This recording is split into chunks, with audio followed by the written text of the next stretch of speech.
Hello दोस्तों, रोजगार with Sandeep RWS के यूट्यूब चैनल पर आपका स्वागत है। आज के वीडियो में बात करने वाले हैं यूपी होमगार्ड भर्ती 2025 के बारे में।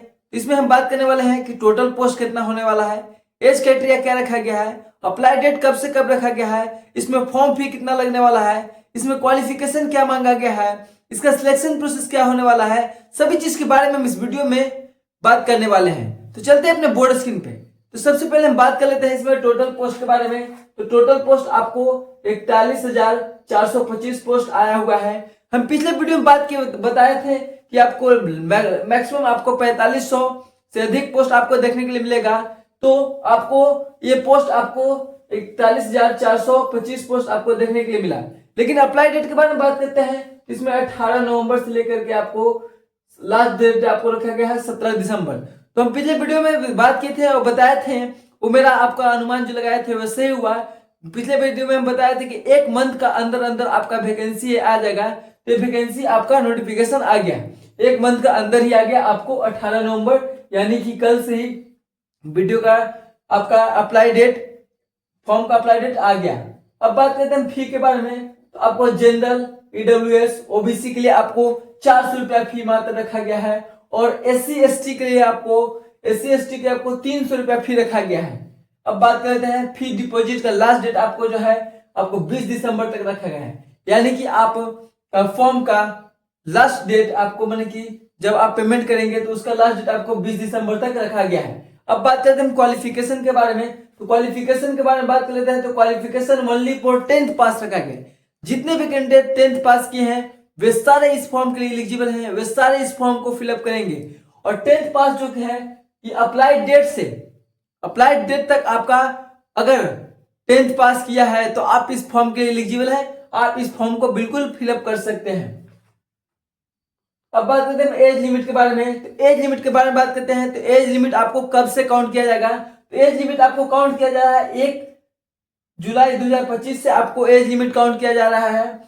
इसमें आपको मिनिमम एज कितना होना चाहिए? तो आपको जनरल, ईडब्ल्यूएस, ओबीसी का आपको मिनिमम एज 18 साल होना चाहिए और मैक्सिमम एज आपको 30 साल होना चाहिए। और बात करते हैं इसमें SC ST की बात करते हैं। इसमें 18 साल से लेकर के आपको 35 साल आपको मैक्सिमम एज होना चाहिए। इसमें आपको 5 साल का आपको एज रिलैक्सेशन आपको देखने के लिए इसमें मिलेगा। अब बात करते हैं हम इसको में PST यानी कि फिजिकल स्टैंडर्ड टेस्ट के बारे में। इसमें हम बात करते हैं सबसे पहले हम हाइट टेस्ट के बारे में। हाइट मेजर होता है। तो हाइट मेजर करता है मेल कैंडिडेट और फीमेल कैंडिडेट दोनों को हाइट मेजर किया जाता है। इसमें हाइट के बारे में बात कर लेते हैं। तो जनरल, ओबीसी और SC के आपको 168 सेंटीमीटर आपको हाइट चाहिए और ST कैंडिडेट हैं उनको 160 सेंटीमीटर हाइट चाहिए। अब बात करें फीमेल के। तो फीमेल में आपको जनरल, ओबीसी, SC के आपको 152 सेंटीमीटर हाइट चाहिए और ST कैंडिडेट के 144 सेंटीमीटर हाइट चाहिए, जो फीमेल कैटेगरी के हैं, जो फीमेल से बिलोंग करते हैं। अब बात करते हैं चेस्ट के बारे में। तो chest only for male candidate के ही मेजर किया जाता है। तो चेस्ट के बारे में बात कर लेते हैं। तो जनरल, ओबीसी, SC के आपको 79 सेंटीमीटर आपको चेस्ट चाहिए और ST को आपको 77 सेंटीमीटर चेस्ट चाहिए। और इसमें जनरल, ओबीसी, SC या ST जितने भी कैटेगरी से बिलोंग करते हैं सभी को आपको चेस्ट आपको 5 सेंटीमीटर आपको फुलाना है, ओनली फॉर मेल कैंडिडेट के लिए। फीमेल कैंडिडेट में क्या होता है? फीमेल कैंडिडेट में आपको चेस्ट मेजर नहीं किया जाता है। इसमें आपको इसके जगह पर आपको वेट मेजर किया जाता है, यानी कि फीमेल कैटेगरी में आपको वेट किसी भी आप कैटेगरी से आते हैं, यानी कि जनरल से आते हैं, ओबीसी से आते हैं, SC से आते हैं, ST से आते हैं, तो सबके लिए आपको 40 kg वेट होने वाला है। 40 kg वेट आपको रखा गया है। अब बात करते हैं रनिंग के बारे में बात कर लेते हैं। तो रनिंग में आपको मेल कैंडिडेट है तो मेल कैंडिडेट का आपको 4.8 किलोमीटर यानी कि 4800 मीटर का आपको रनिंग होने वाला है। उसके लिए आपको समय दिया गया है 28 मिनट का समय दिया गया है। 4800 मीटर के लिए आपको 28 मिनट का समय दिया गया है और फीमेल के लिए आपको 2.4 किलोमीटर यानी कि 2400 मीटर के लिए आपको 16 मिनट का समय दिया गया है। ये फीमेल के लिए दिया गया है। अब बात करें हम सिलेक्शन प्रोसेस के बारे में। तो सिलेक्शन प्रोसेस में आपको है रिटन एग्जाम होगा सबसे पहले, उसके बाद PET होगा, PST होगा, physical efficiency test, physical standard test और डॉक्यूमेंट वेरिफिकेशन होगा और मेडिकल एग्जामिनेशन आपको होगा। अब बात करते हैं एग्जाम डेट के बारे में। तो एग्जाम डेट के बारे में बात करते हैं। तो एग्जाम आपको जो है, एग्जाम डेट आपको अप्रैल 2026, यानी कि आपको अप्रैल में एग्जाम होने वाला है। तो आप तैयारी बिल्कुल जोर तोड़ से कर लीजिएगा। तैयारी में आप ज्यादा दिन नहीं बचे हुए हैं, 4 महीना इधर बचा हुआ है आपको तैयारी के लिए, आपको डेट बचा हुआ है। तो आप क्विक तैयारी करने में, तैयारी में आप लग जाइए और तैयारी आप करने पे ध्यान दीजिए। अब बात करते हैं सिलेबस के बारे में। तो सिलेबस के बारे में बात कर लेते हैं। इसमें आपको टोटल 100 क्वेश्चन होने वाला है। 100, उसके लिए 100 मार्क्स दिया जाएगा और उसके लिए आपको 2 घंटा का समय दिया जाएगा। और इसमें नेगेटिव मार्किंग नहीं है, नो नेगेटिव, यानी कि आप 100 में 100 क्वेश्चन आप करके आइएगा। बिल्कुल एक भी क्वेश्चन नहीं छोड़िएगा, क्योंकि इसमें नेगेटिव मार्किंग नहीं है। एक भी क्वेश्चन छोड़ने की आवश्यकता नहीं है। अब बात करते हैं किस सब्जेक्ट से आपको क्वेश्चन आने वाला है। तो ओनली फॉर जनरल नॉलेज, यानी कि जीके से आपको क्वेश्चन आने वाला है। नहीं इसमें से आएगा, नहीं आप में इसमें हिंदी आएगा।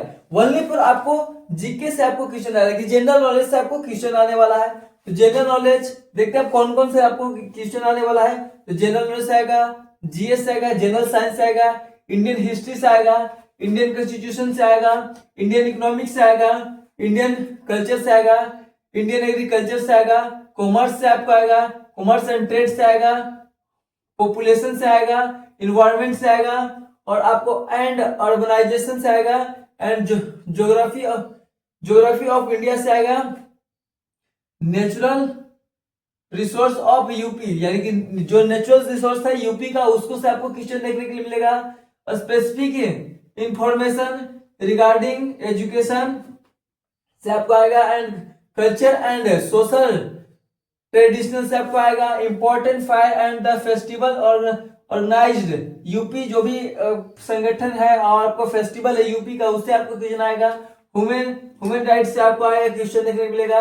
इंटरनल सिक्योरिटी एंड टेररिज्म से आपको क्वेश्चन देखने को मिल जाएगा। आपको relation between Indian neighbourhooding and the country से आपको देखने को क्वेश्चन मिल जाएगा। आपको कैपिटल से मिल जाएगा, आपको करेंसी से आपको क्वेश्चन देखने को मिल जाएगा। आपको दिन से आपको दिवस से मिल जाएगा। आपको इन्वेंशन एंड द डिस्कवरी, यानी कि खोज से भी आपको क्वेश्चन मिलेगा।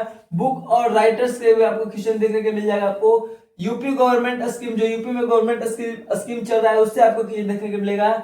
इंडस्ट्रियल डेवलपमेंट एंड इंटेंटेटिव से आपको क्वेश्चन देखने को मिल जाएगा।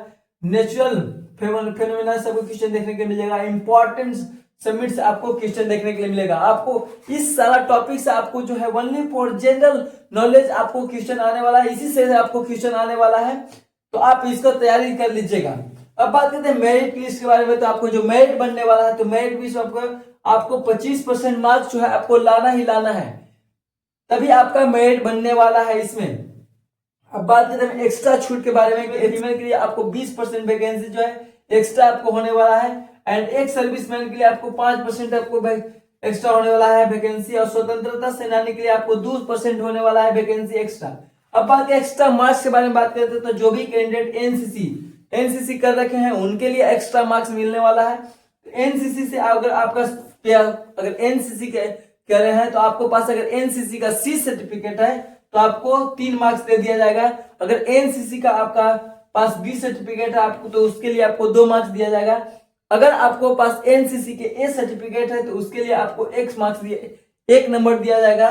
और आपको पास स्काउट एंड गाइड है, भारत का स्काउट गाइड है, तो आपको पास उसके लिए 1 नंबर दे दिया जाएगा। अगर आपके पास ड्राइविंग लाइसेंस है 4 चक्का का, यानी कि 4 व्हीलर का, अगर आपके पास ड्राइविंग लाइसेंस है, तो उसके लिए भी अतिरिक्त 1 नंबर दे दिया जाएगा। और उसके लिए और आपदा मित्र प्रशिक्षण प्रमाण पत्र धारक का भी आपको 3 नंबर इसमें एक्स्ट्रा दे दिया जाएगा। और अब बात करते हैं इससे वैकेंसी जो है, यानी जिलेवार वैकेंसी निकला हुआ है, कि जिलावार वैकेंसी निकला हुआ है। जैसे में आगरा में निकला हुआ है, तो जिस जिला में कैंडिडेट है, उसी जिला में आप फॉर्म को फिलअप करेंगे। ये जिलेवार वैकेंसी निकला हुआ है, जिसमें इसमें यूपी में 75 को जिला से आपको वैकेंसी निकला हुआ है। 75 जिला में आपको वैकेंसी निकला, जैसे में आगरा हो गया, लखनऊ हो गया, प्रयागराज हो गया, 75 जिले में आपका वैकेंसी निकला हुआ है।